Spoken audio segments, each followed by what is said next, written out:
As I drove along Baylate Drive in Quezon City, the chill of the night wrapped around me like a shroud. The Baylate trees loomed like silent sentinels, their gnarled branches casting eerie shadows on the road. I had heard stories of the White Lady who haunted this infamous stretch, but I dismissed them as mere folklore until that night.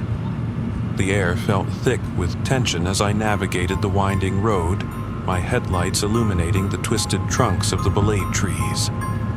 Each rustle of leaves seemed to whisper secrets of the past, tales of sorrow and loss that lingered in the night. I remembered my grandmother's warnings about this place, the ghostly figure of a woman in white who roamed these roads, searching for something she could never find. Dismissing her words as superstitions, I continued driving, my curiosity piqued. Suddenly, my headlights fell upon a figure standing in the middle of the road, a woman in a flowing white dress, her long hair cascading over her shoulders like a veil. Panic gripped me as I slammed on the brakes, skidding to a halt just inches from her. She turned to face me, her hollow eyes filled with sorrow. I could feel an icy chill seep through my car windows, making my breath visible in the frigid air. "Help me," she whispered, her voice echoing in my mind like a haunting melody. My heart raced as I realized I couldn't move. Fear had paralyzed me. She pointed toward the Baylate trees lining the road, where shadows danced and twisted like phantoms. In that moment, I understood she was trapped between worlds, seeking solace for her restless spirit. With a surge of adrenaline, I finally found my voice and shouted, "I'm sorry!" But instead of helping her, I floored the gas pedal and sped away, glancing back one last time. She stood there among the Baylate trees, fading into the mist as if swallowed by darkness.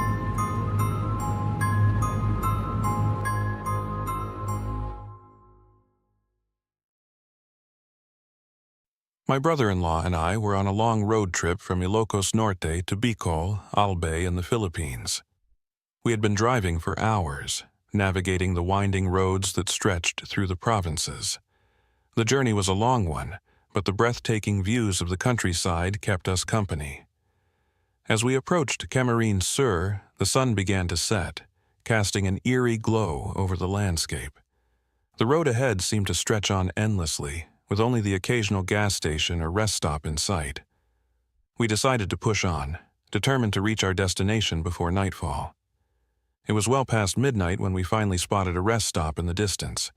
We pulled off the road, grateful for the chance to stretch our legs and use the restroom. As we approached the double doors, we noticed that they were locked. Confused, we looked around for a sign explaining why, but there were none to be found. Suddenly, my brother-in-law froze, his face pale as a ghost. "Look," he whispered, pointing to the wall near the back of the rest stop. There, in the dim light, was a splash of bright red, a streak of blood that seemed to glisten in the darkness. We both turned to leave, our hearts pounding in our chests. As we hurried back to our car, I noticed another vehicle parked nearby. It had no license plates and multiple dents, and there was an empty gun rack in the back window. We quickly got into our car and sped away, desperate to put as much distance between us and that eerie rest stop as possible. It wasn't until hours later, when we finally had cell service, that we were able to contact the authorities. They assured us that they would investigate the scene, but as far as I know, we never heard back from them. To this day, the memory of that chilling encounter haunts me. What happened at that rest stop? Who or what was responsible for the blood on the wall? And what became of the mysterious car with no plates and the empty gun rack? I may never know the answers to those questions, but one thing is certain. I'll never forget the terror I felt in that moment, alone on the dark road to Bicol, surrounded by the unknown.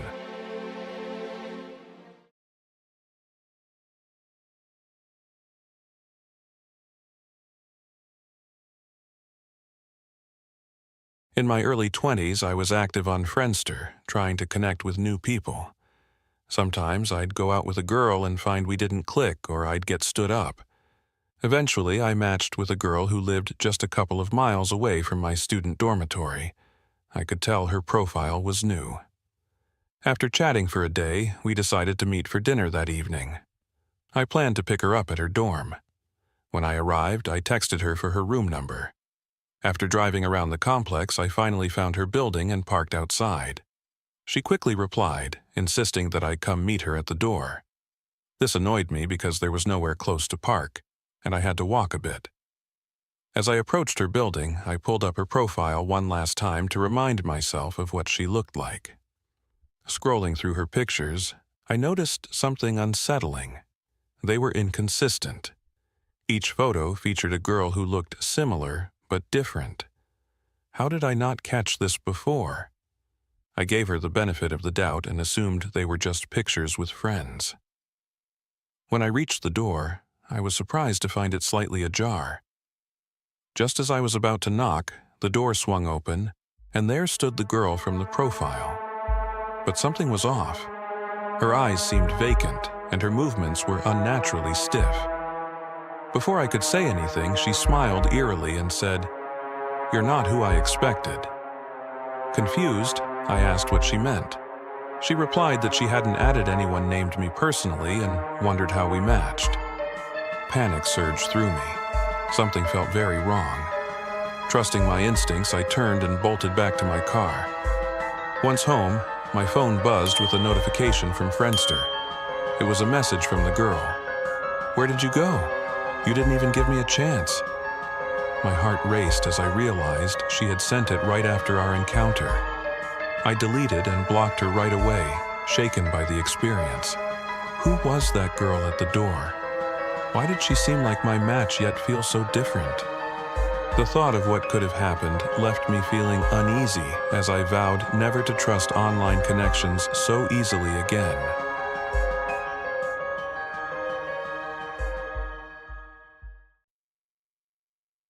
I've been a runner for as long as I can remember.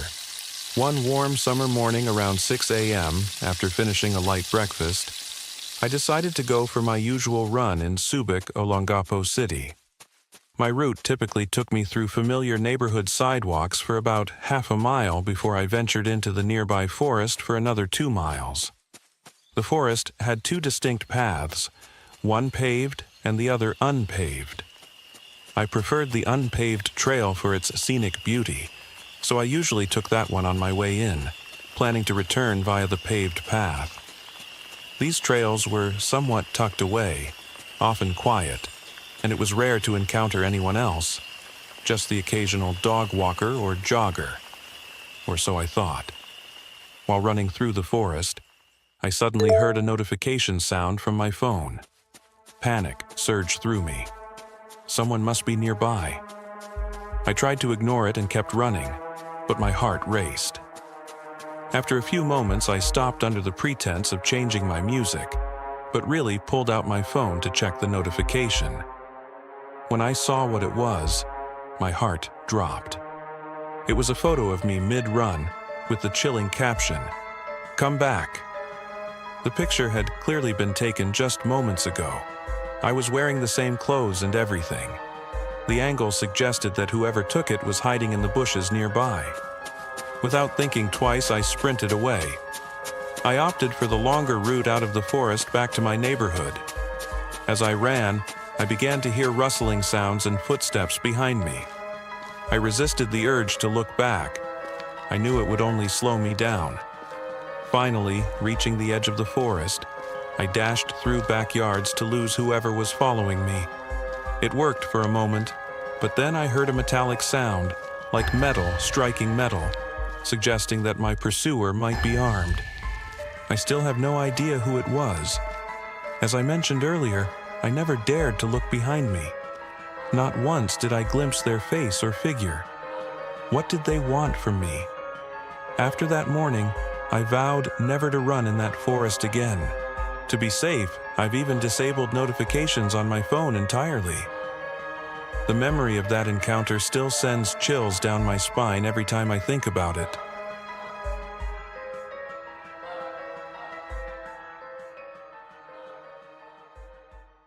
I was on a solo trip to Baguio City, enjoying the cool mountain air and exploring the charming city. After a day of sightseeing that took me to iconic spots like Burnham Park, Mines View Park, and the Mansion, I returned to my hotel, eager for a good night's sleep.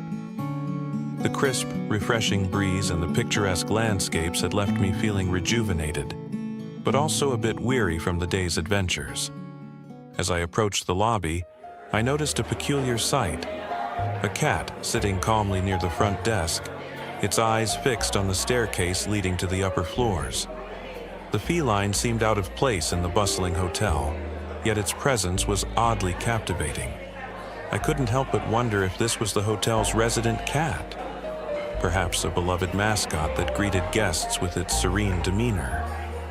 Intrigued, I approached the cat, hoping to give it a friendly pat. But as I drew closer, the cat suddenly stood up and darted up the stairs, its movements unnaturally swift and graceful for a feline.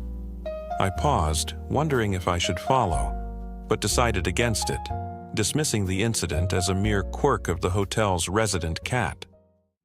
Later that night, as I lay in bed, I heard a strange scratching sound coming from the hallway outside my room. Curious, I got up to investigate, only to find the cat sitting in front of my door, staring at me with unblinking eyes. I shuddered, feeling a chill run down my spine, and quickly closed the door, locking it securely. The next morning, I asked the hotel staff about the cat, but they seemed puzzled, claiming there was no cat living in the hotel. Unconvinced, I pressed on, describing the feline in detail. The staff exchanged uneasy glances, and one of them finally spoke up. There was a cat that used to live here, but it died years ago. Some say it still roams the halls, watching over the hotel. Chills ran down my spine as I realized the implications of what they were saying. Had I encountered the ghost of the hotel's former resident cat? The thought was both intriguing and unsettling. As I checked out and prepared to leave Baguio, I couldn't help but glance back at the hotel, wondering if the ghostly feline would continue to haunt its halls, forever a part of the city's rich history and folklore.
Reaching out with hollow eyes and a twisted expression. Panic surged through me as I realized it wasn't just part of the movie. It felt real. I could hear faint whispers echoing in my ear, urging me to leave. But my body wouldn't move. I was frozen in place. As the figure on screen reached out further, I felt an overwhelming urge to escape. Summoning every ounce of strength, I bolted from my seat and stumbled toward the exit. The whispers grew louder, almost pleading. Just as I burst through the door into the lobby, I glanced back one last time, only to see an empty theater where once there had been dozens of watching eyes. My heart raced as I fled into the night, knowing that some stories are better left untold.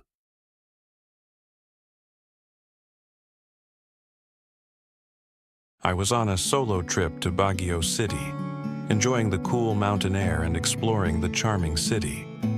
After a day of sightseeing that took me to iconic spots like Burnham Park, Mines View Park, and the Mansion, I returned to my hotel, eager for a good night's sleep.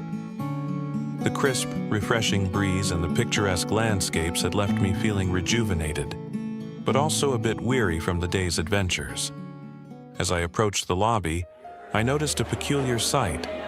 A cat sitting calmly near the front desk, its eyes fixed on the staircase leading to the upper floors. The feline seemed out of place in the bustling hotel, yet its presence was oddly captivating. I couldn't help but wonder if this was the hotel's resident cat. Perhaps a beloved mascot that greeted guests with its serene demeanor. Intrigued, I approached the cat, hoping to give it a friendly pat. But as I drew closer, the cat suddenly stood up and darted up the stairs, its movements unnaturally swift and graceful for a feline. I paused, wondering if I should follow, but decided against it, dismissing the incident as a mere quirk of the hotel's resident cat. Later that night, as I lay in bed, I heard a strange scratching sound coming from the hallway outside my room. Curious, I got up to investigate, only to find the cat sitting in front of my door, staring at me with unblinking eyes. I shuddered, feeling a chill run down my spine, and quickly closed the door, locking it securely. The next morning, I asked the hotel staff about the cat, but they seemed puzzled, claiming there was no cat living in the hotel. Unconvinced, I pressed on, describing the feline in detail. The staff exchanged uneasy glances, and one of them finally spoke up. There was a cat that used to live here, but it died years ago. Some say it still roams the halls, watching over the hotel. Chills ran down my spine as I realized the implications of what they were saying. Had I encountered the ghost of the hotel's former resident cat? The thought was both intriguing and unsettling. As I checked out and prepared to leave Baguio, I couldn't help but glance back at the hotel, wondering if the ghostly feline would continue to haunt its halls, forever a part of the city's rich history and folklore.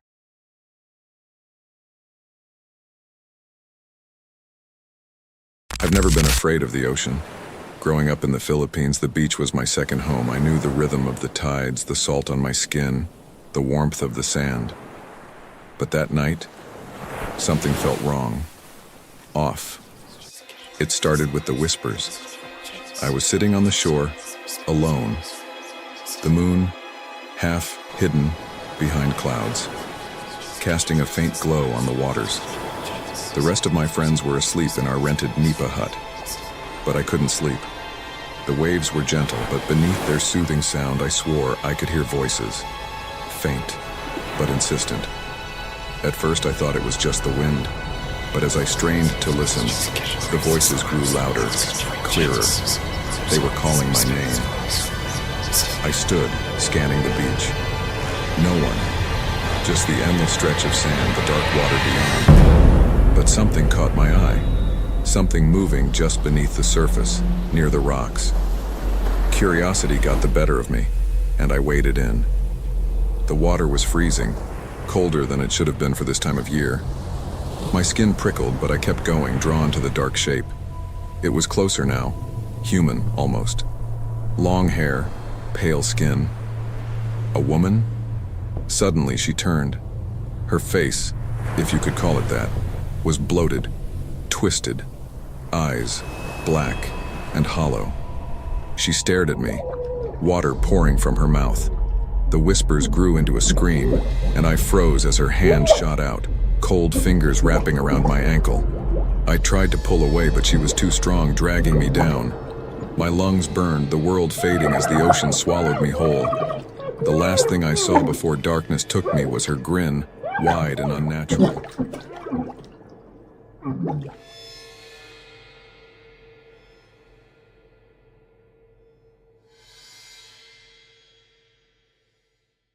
As I stepped into the lobby of my new condominium in Manila, a chill ran down my spine, creeping like a cold whisper along my skin. The fluorescent lights above flickered sporadically, casting ghostly shadows that danced along the walls, twisting and curling in unnatural ways. The receptionist's desk was empty, an unsettling void in the otherwise sterile environment.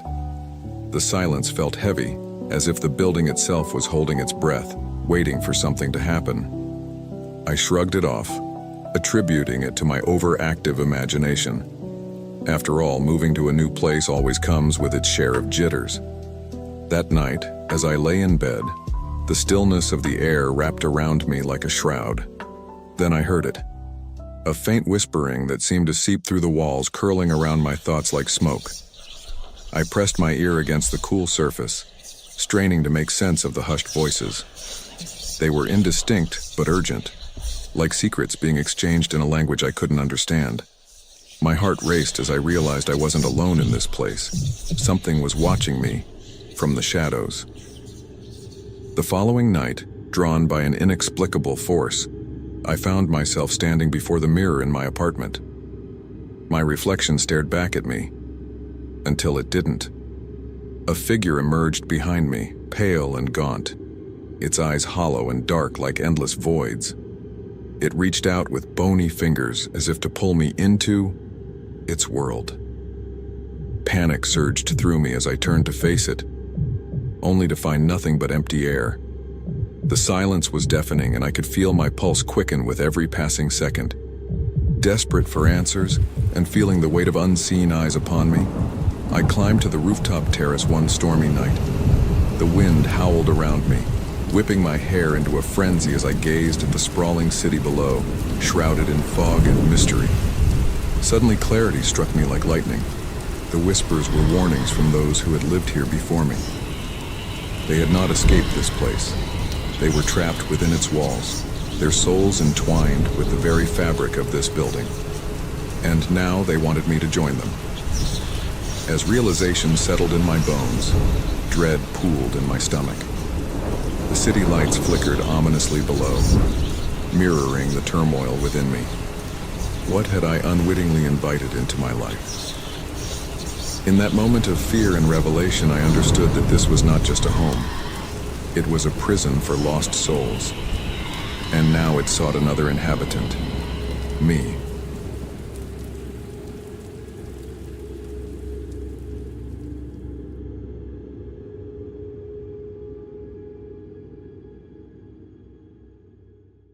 As I stood on the deserted platform, the chill of the night wrapped around me. The clock ticked ominously, 11:59 p.m. Suddenly, I heard the distant rumble of a train. It appeared out of the darkness, lights flickering. I boarded, greeted by eerie silence. The car was empty except for a shadowy figure in black at the back. My heart raced as I took a seat near the front, trying to shake off the dread. The train lurched forward, and I glanced back at the figure. It was staring directly at me, its face obscured by a hood. Panic surged as the lights flickered and went out. Fumbling for my phone, I illuminated the darkness. When the lights returned, the figure was gone, but my heart sank as I noticed my reflection in the window was not my own. The face staring back was twisted and malevolent. In that moment of horror, I realized I wasn't alone. The train screeched to a halt, and before I could react, the doors swung open into an abyss. I bolted off into the night, but turned back one last time. There it was, the figure on the platform, waiting for its next victim.